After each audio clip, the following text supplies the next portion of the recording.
বিয়ে বাড়ি যাওয়ার আগে আমি যার ভয় পাচ্ছিলাম ঠিক তার উল্টোটাই হয়েছিল। তো হ্যালো এভরিওয়ান, এই ভিডিওটা গতকালকের, সেটা আজকে তোমাদের সাথে শেয়ার করছি।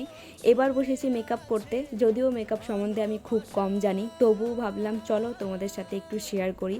তো প্রথমেই আমি মুখে টোনার হিসেবে গোলাপ জল ইউজ করেছিলাম, তারপর দিলাম অরেঞ্জ কালার কারেক্টার, তার সাথে কনসিলার মিক্স করে ভালো মতো ব্লেন্ড করে নিলাম।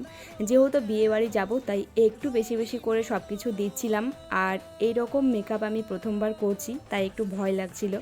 এরপর দিয়েছিলাম ফাউন্ডেশন। আমি এর আগে যতবারই ব্লেন্ডার কিনেছি কোনোটাতেই ঠিকমতো ব্লেন্ড করতে পারতাম না, এইবারের ব্লেন্ডারটা খুব ভালো পেয়েছি। তারপর আরেকবার কনসিলার দিয়ে ভালো মতো ফিনিশিং করে লিপস্টিক দিয়ে ব্লাশ দিয়ে নিলাম। যেহেতু আমার কাছে লিকুইড ব্লাশ ছিল না তাই একটু জোগাড় করে নিয়েছিলাম আর কি। এরপর ইউজ করলাম ফেস পাউডার। এবারে একটু চোখের মেকআপ করে হাইলাইটার হালকা করে লাগিয়ে নিলাম। তারপর আমি লিপ লাইন করে লিপস্টিক পরে নিলাম। অনেকক্ষণ পর হলেও আমি একটু খুশি হয়েছিলাম, কারণ মেকআপটা মোটামুটি ভালোই করতে পেরেছিলাম এই সম্বন্ধে অত বেশি না জানার সত্ত্বেও। তো সব কিছু মোটামুটি কমপ্লিট, শুধু মাস্কারা লাগিয়ে ছোট্ট একটা টিপ পরে নিলাম। এবার ঝটপট শাড়িটা পরে আসি। তো এই রকম আট পরে শাড়ি আমি প্রথমবার পরেছি, তাও আবার একা একাই, জানি না কত ভালো পরতে পারলাম। প্রথমে কোন গয়নাগাটি পরবো বুঝতেই পারছিলাম না, লাস্টে শুধু দুটো হার পরে নিলাম।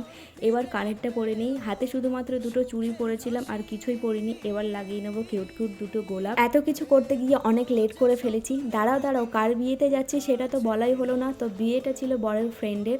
আমরা বিয়েতে কিন্তু সবাই মিলে অনেক এনজয় করেছি। তোমরা যদি বিয়ের নেক্সট পার্ট দেখতে চাও তাহলে ফলো করে কমেন্টে নেক্সট পার্ট অবশ্যই লিখে দিও। বাই।